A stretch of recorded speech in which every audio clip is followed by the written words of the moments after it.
Au début du mois de novembre, Camille et Nicolas Santoro ont annoncé leur rupture après des années d'amour et les naissances de 6 enfants.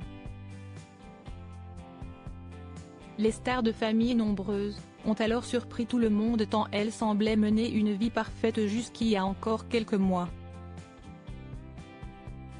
En 2020, TF1 a lancé sa nouvelle émission de divertissement intitulée Famille nombreuse, la vie en XXL, laquelle est rapidement devenue l'un des rendez-vous les plus immanquables pour des milliers de Français. Parmi les clans qui ont accepté d'ouvrir leurs portes figuraient les Santoro.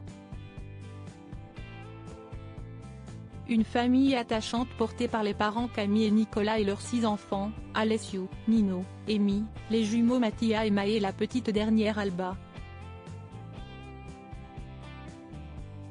Forte de sa popularité au fil des années, Camille Santoro s'est construit une fidèle communauté sur les réseaux sociaux, auprès de qui elle fait preuve de beaucoup de transparence.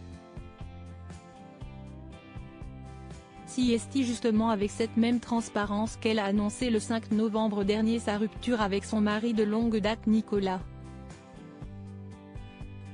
Une grande surprise pour beaucoup de leurs fans étant donné qu'il apparaissait encore très complice l'été d'avant, lors de vacances au soleil avec leur tribu.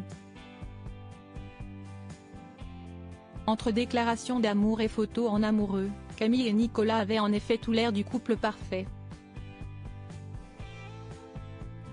Un an de déception et de coups durs et pourtant, dans l'intimité, ces deux-là rencontraient de grandes difficultés. Ils ont notamment été ébranlés par une fausse couche. Sachez pour commencer qu'il n'a jamais été question de créer un buzz ou de faire durer le suspens. Vous comprendrez que tout ne se partage pas aussi facilement. Cela fait plus d'1 an que Nico et moi enchaînons les déceptions et les coups durs. Malheureusement, ces difficultés ont eu raison de nous. Nous nous sommes perdus. C'est une période de tristesse et de transition.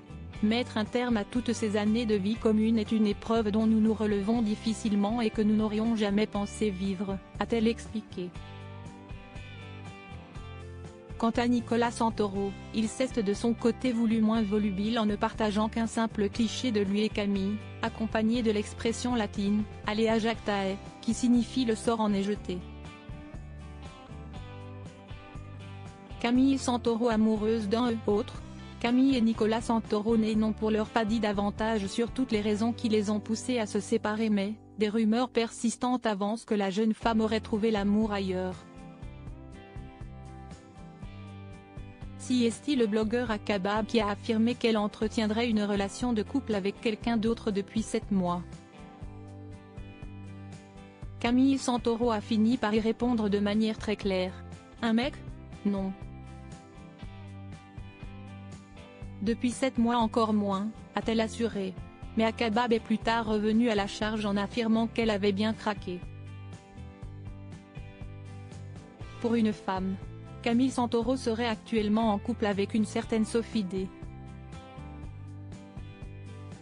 Sa meilleure amie d'enfance, a-t-il lâché, dévoilant au passage une vidéo prise en boîte de nuit où l'on voit 2 femmes s'embrasser, sans que Camille Santoro n'y soit reconnaissable. Sur une autre photo en revanche, on la distingue bien avec la présumée Sophie. Voici un aperçu parmi une centaine. Camille et Sophie en soirée. Cette relation n'est pas un secret à Creuswald. Elles sortent ensemble, se tiennent la main et s'embrassent publiquement en faisant leurs courses, a-t-il précisé. Les deux ex toujours en cohabitation, de nouvelles révélations auxquelles Camille Santoro a cette fois préféré garder le silence. Ce n'est pas une question d'assumer ou pas. J'ai décidé de répondre à ce que j'avais envie de répondre, a-t-elle confié aux internautes les plus curieux. Pour ce qui en est de sa relation avec Nicolas, elle assure que ça roule et qu'ils parviennent à maintenir de bons rapports pour le bien-être de leurs 6 enfants. Aussi, elle avait annoncé qu'il allait fêter Noël en famille, et qu'elle n'avait pour l'instant pas prévu de changer son nom sur les réseaux sociaux, elle qui se fait appeler Madame Santoro sur Instagram. Quant à un possible prochain déménagement, ce n'est pas d'actualité, pas de déménagement au programme. Et je peux vous dire que le jour où je dois déménager je vais pleurer. Parce qu'avec tout ce que j'ai dans la maison,